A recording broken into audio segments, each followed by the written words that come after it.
How are you enjoying Glasgow so far? Well, I just arrived, Yeah. but I really love it. I've met two charming couples, one admittedly from England, who are in their 90s, Oh, wow. who sat next to Carly and I at breakfast, and were so wonderful. They said blessings to a long life to us. And then I just met a Scottish couple at the coffee place down the street that way, the main market street, and it was a delicious coffee. And they gave us a little intellectual tour of the whole city. They told us to go to the West End. They told us to go into the South where there's some new restaurants opening. Okay. They told us all the places to go. They told you the posh places. Well, Yeah. I want to hear the real places Yeah, from yeah, you, yeah. because what I love is fish and chips, which I hear I can get quite well here, and I love bizarre food, which I also hear I can get. And I hear everything here is deep fried. We love to deep fry, yeah. Yeah, this is a trend that's slowly making its way to Toronto, I have to tell you. Yeah. But I've heard it goes as far as deep frying pizza and hamburgers here. Oh yeah, everything haggis, all sorts. Anything Mars bars. Well, all the deep fried. fried Mars bars we've had in Toronto for about a decade, but deep fried pizza I can't even picture. Like, I don't even know what that would be. Yeah, you need to be really drunk though. So if you're having a good night out, Then that's when I'll find you and we'll go to the deep fried pizza place. I would recommend that. So it's your first time in Glasgow. Yeah, I've never been in my life, and I'm half Scottish, so it's really quite. Wow. Yeah, Of course you are, because you're Canadian. yeah, I know. Well, Canada's invented by Scots. Yeah. It's why I love it here. To the homeland. I'll tell you the things that I'm really looking forward to, and I hope happen to me while I'm here. I'm a big fan of Limmy. You know this guy? Oh yeah, of course. Yeah. So, like, my editors and I, Bobby and Kurt, love Limmy. We think this guy's a genius. Yes, yeah. I think he's funnier than just about everybody, but he's virtually unknown. Yeah, I mean, walk down Sockhill Street, you sometimes hear. I'll hear him. I can hear him talking. He's funnily omnipresent in Glasgow. So just wandering around, you'll probably bump into. Well, that would be a dream come true for me. You'll see him around. Yeah. But you'll see a lot of his characters just kicking around as well. Like basically, that's like documentary. Like a lot of them. So yeah, back to BlackBerry. So there's something deeply unsexy about the BlackBerry. That's right. You know, it was this kind of utilitarian device, like that just made people work all the time. You know, it didn't have games or couldn't take photos. It was also, you say unsexy, which is completely true, but it was also extremely uncool. Yes. There was nothing cool about it, which is, in my opinion, what was so shocking about the fact that it took off. It was like our culture wanted a smartphone so badly that they were willing to look stupid to use it, compared to what now an iPhone looks like and does. Yeah. It shows a deep need for whatever the hell that product was. Did you ever have one? Were you you're too young probably? No, I had never even touched a BlackBerry before we started making the movie. Yeah. I knew what they were, obviously, and it was a Canadian product, so it had a close affiliation to me. But I had never even clicked one of the buttons before we started making the film. So what was the driving force then? What made you want to make this story? Exactly what you had just said, believe it or not. The fact that it was such a almost repulsive idea, and I mean repulsive in the physics sense. Not that it was ugly, but that I thought, oh, if we make a movie about BlackBerry, it will at once be broadly appealing in a way. Well, people will know what it is, but it also will, on its face, seem as though the movie will be so boring and so standard and by the book that when people actually get to the cinema and watch it, they'll be going, well, what the hell is this? Because my cinematic style is in some ways, I think, the opposite of what standard biopic. I don't want to say my style is anti-boring because it's too self-congratulatory. But what I mean is that it is in no way normal. And it's challenging. And I thought, if I can combine that style with something extremely bland on its face, that could make for an interesting experience. Like, there's sort of a trick to it. Like, these people are not celebrities. They're very humble. I'm talking about the characters now. Mike, Jim, and Doug are all very low stakes, very Canadian. And you'd never think, oh, these people deserve a movie. And so by giving them a movie, I think it does what I like best about stories. All my films are trying to fool the audience into caring more about watching it than they thought they would, right? I always want audiences to think, this is a piece of shit. Why am I wasting my time with it? And then it kind of captures them somehow. If it's working. I know a lot of people just don't get past that first phase with my films. Well, I think it's really instructive to compare it to things like, The Social Network or Jobs, which are very slick and very perfect. Yeah, they're very manicured. Yeah, and they're also like a little bit pretentious. There are these kind of tragic stories. They're kind of moral tales. They're operatic. Yeah. And your film is not. Not in an intentionally small scale, but again, I think that might be a part of its Canadianness. It's funny. I think in approaching the story, what interested me and Matt Miller, my co-writer and producer of the movie, was that we recognized ourselves in the guys. They didn't seem untouchable. Like, let's say if you put the Steve Jobs biography in my hands, I'd be reading it thinking like, whoa, I'm nothing, like I could never even approach this guy, because they've been lionized, like they're icons in a way, and that creates a distance between them and me, where I would never even feel as though I had the right to tell their story, nor would I want to. There's too much baggage. Whereas these guys, I thought, oh, these are just Canadian kids trying to do something interesting, and they had no idea what they were doing, and that very much echoed my youth trying to make movies with my friends, where you get something, it's slightly successful, and then all your friendships change and things go bad. I was like, oh, this is exactly what happened with me and my friends. So when you were planning the film and these kind of three characters, so you've got Mike, who's the kind of genius who invented it, you've got Doug, who's the kind of like tech bro, who's just his pal, who's the kind of heart and soul of the He's operation. kind of the mascot. Yeah, totally. And then you've got Glenn Howerton's character Jim, who's this kind of like, Gordon Gekko, like psychopath. Do you have those three actors in mind, or yourself and those two actors in mind? Well, look, it's very interesting when you cast a film in Canada. I'm not sure if it's the same in the UK or in Scotland, but there's a huge pressure to work only with Canadian actors from our financing.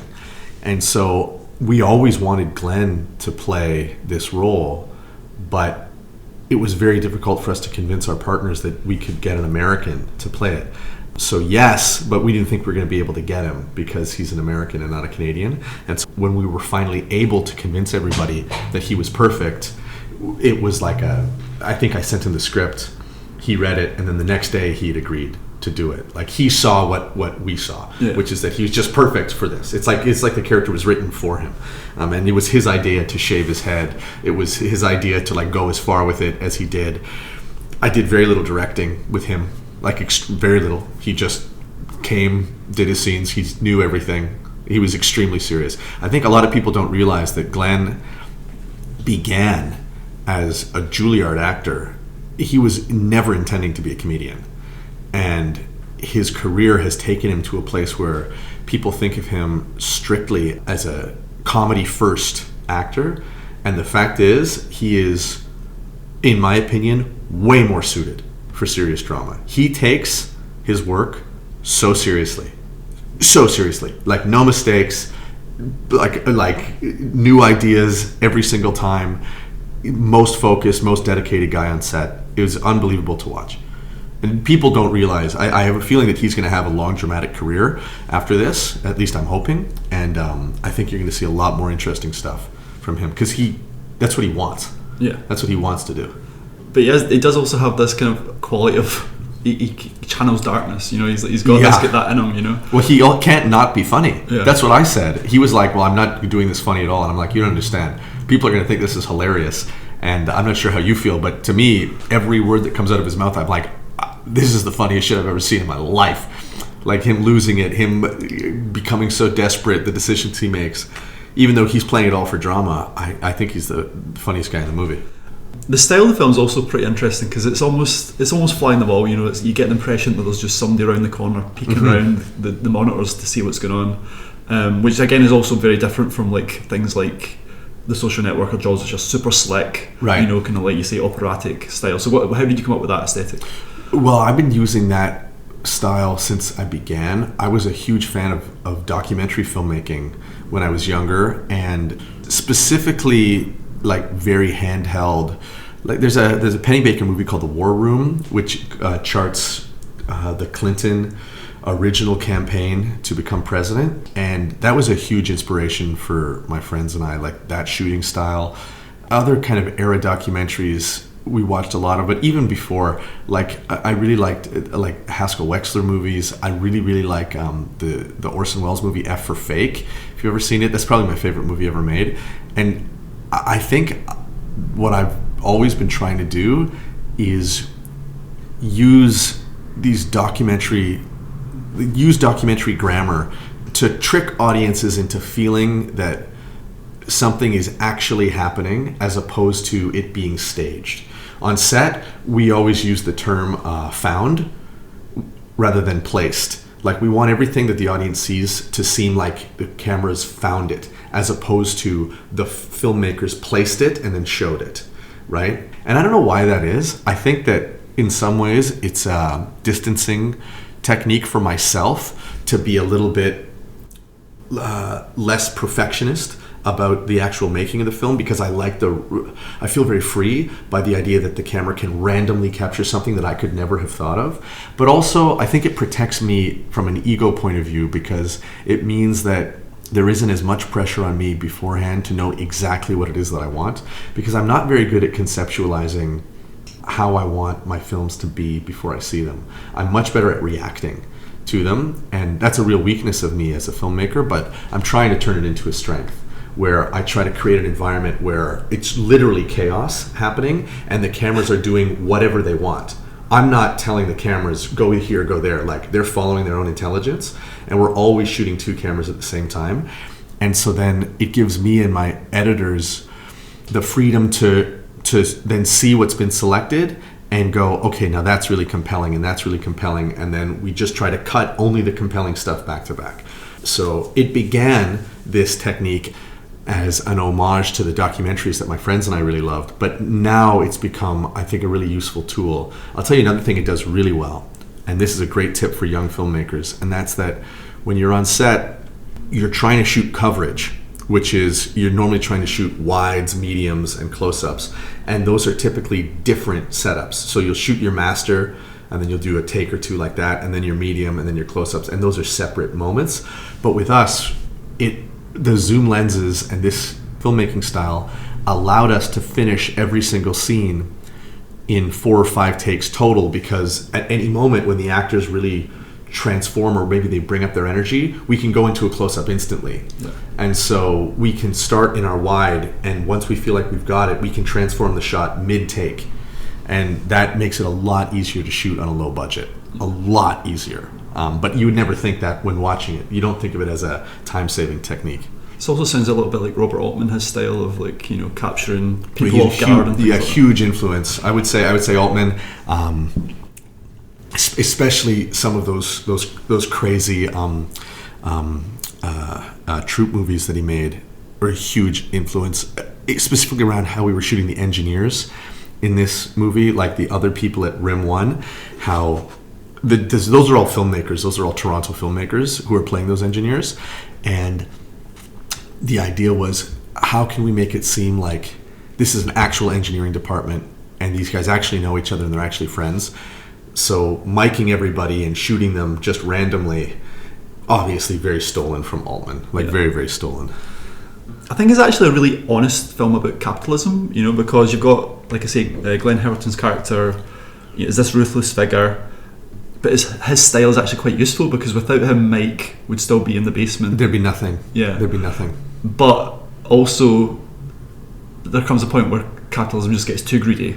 Of course. And you know, this idea that there has to be more growth and more innovation is essentially the problem with the company. So like, so it seems like, is that something you were interested in exploring, capitalism and its kind of pros and cons? I mean, I don't think I'm that big of a thinker. I certainly the ossification of a company like this, because they became so in love with their own product, it maybe is a comment on how in capitalism you need to innovate or die is like a slogan of it. But I don't know if that's necessarily a bad thing. Like, I look at what happened to BlackBerry and I see that they just ceased to be relevant in terms of the idea economy, and so capitalism destroyed them. I think a world where that company was able to maintain its level of success without changing their product, I don't think I want to live in that world. Do you know what I mean? The fact is, these guys were, I think, they were not visionaries. I'll say it this way, and this is what I've always thought about them. I don't think of Mike, Doug, and Jim as visionaries at all. I don't think they saw a future where this product was being used. I think they were much more utilitarian, and they saw a technological opportunity to make a device that could use the freestanding Wi-Fi that existed, that nobody was using, to send emails. And I think that they were interested in the small, tangible product of it. They were not interested in the cultural impact, which somebody like a Steve Jobs really did see. And so I think that it's naive to think that there'd be an iPhone without a BlackBerry. I feel as though the iPhone was a cultural revolution, whereas the BlackBerry was just a technical revolution. But your question was about capitalism, and I think I'm trying to understand it. The film, I suppose, in some level is commenting on the capitalistic process of product churn and idea churn, but really it was almost more how that interacted with friendships and communities, and how, I think if you ask Doug, well, what amount of success would you trade your lifestyle and friendships for? He would say none. Like, I would trade it for none. Like, he's in some ways like representing an almost kind of socialist, like, we should be at work because work is enjoyable to us and that should be the end of it. Yeah. Whereas Jim and Mike, well, for different reasons, Jim is really the exact opposite. We should be at work to accumulate power, as much power as possible, so that we can have power over other people. But Mike, I think tragically, was thinking, capitalism can be used to make the world better. And he really does believe that. And to his credit, I think he stuck to that throughout most of the movie until he kind of sold out in order to, you saw the film. I won't say why. But I was just wondering, as an independent filmmaker, do you have to be a bit of Jim and a bit of Mike at the same time? All three. The key for me in this film is that I'm all three of these people. If you asked any of my best friends who I'm the most like, they'd all say Jim.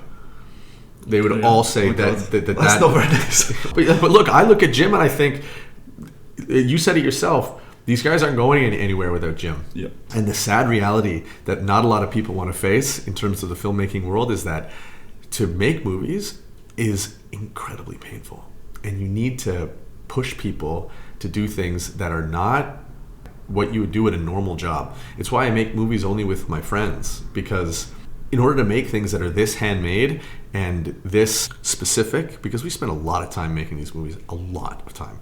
Like, I was up last night, we're changing the film quite a bit based on what is screening at festivals right now, because we saw it in Berlin. We're like, oh man, there's a lot of problems with this. We got to fix a bunch of shit. And so we've been completely re-editing the movie up to last night at 3 a.m. We were just finishing our mix.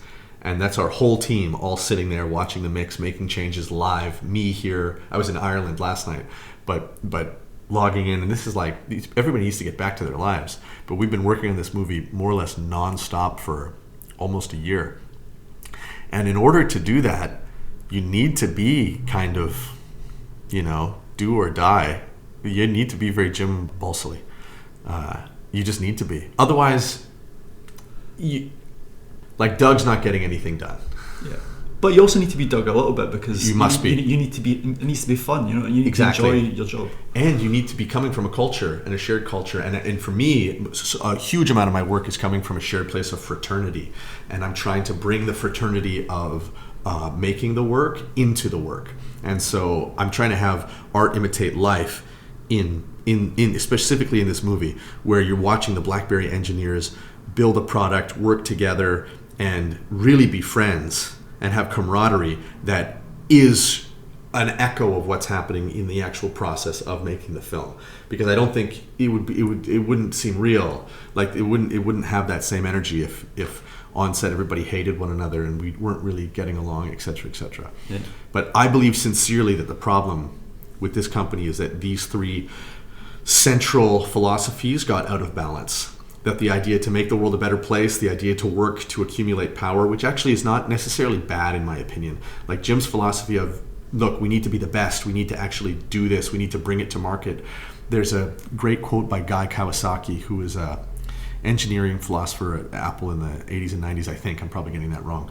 But he said that if you're shipping a revolution, it doesn't matter how broken it is. Just ship it. Just ship it. Like the first refrigerator in the world, when everybody else was using ice to cool their stuff, the first fridge didn't matter how broken it was, how many times it busted, how heavy it was. It didn't matter. It was a fridge. And so just ship the goddamn thing, which is a line in the movie. Yeah. Like, I think that really is true, because that is how progress is made. And so I think you do need to have like a mix of these three characteristics. Yeah.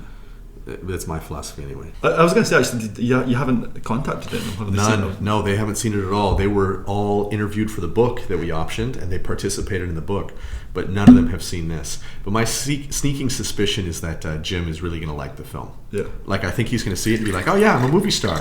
Yeah, that's me. And I hope he does, because in my opinion, he's awesome. I think the guy's amazing, and I see a lot of myself in him. So I hope he doesn't. I mean, a lot of people are seeing it being like, wow, Jim Balsilli's a psychopath, and Jim Balsilli's insane. He's a murderer. But I choose to see the good in a guy like that. Because no matter what he does in that film, he's not sadistic. You can't say that he's enjoying inflicting pain on people. He is inflicting pain in order to get results. And that's something that as a director I understand very well. Very well.